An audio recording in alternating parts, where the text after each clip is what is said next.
జగన్ ఈవేళ విశాఖలో మీటింగ్ సందర్భంలో కీలకమైనటువంటి అంశం ఏంటంటే, ఒక అమ్మాయి ఏదైతే జగన్ మీద శ్రీనివాస్ అనేవాడు మర్డర్ అటెంప్ట్ చేశాడో కోడికత్తితో, ఆ ఉదంతంలో అక్కడ ఉన్నటువంటి సెక్యూరిటీ ఆఫీసర్ స్పందించడం అన్నటువంటిది కీలకమైన అంశం. ఆమె పేరు సామ్రాజ్యం. గతంలో ప్రైవేట్ చీఫ్ సెక్యూరిటీ ఆఫీసర్ అట విశాఖ ఎయిర్పోర్ట్‌లో. విశాఖ ఎయిర్పోర్ట్ ఫుడ్ కోర్ట్‌కి సంబంధించి అంతా టీడీపీ వాళ్ళని తెలియక అక్కడ ఉద్యోగంలో చేరాను నేను. కోడికత్తి సీను విశాఖలో మీ మీద దాడి చేసిన ఘటనకు ప్రత్యక్ష సాక్షిని. ఆ ఘటన తర్వాత నేను జగన్ అభిమాని అని తెలిసి వాళ్ళు నన్ను చాలా హెరాస్ చేశారు.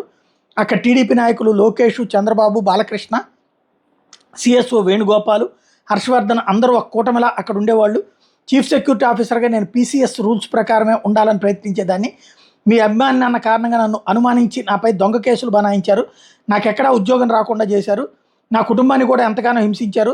వేణుగోపాల్ అయితే నిన్ను ఎక్కడా బతకనేమో నన్ను బెదిరించారు. మీ మీద అత్యాయత్నం వ్యవహారంలో నేనే చేయించినట్టు చెప్పాలంటూ నా మీద ఒత్తిడి తెచ్చారు. దీంతో నేను ఉద్యోగానికి రిజైన్ చేశాను. కుటుంబం అంతా కూడా వీధిని పడేటటువంటి పరిస్థితి అయింది.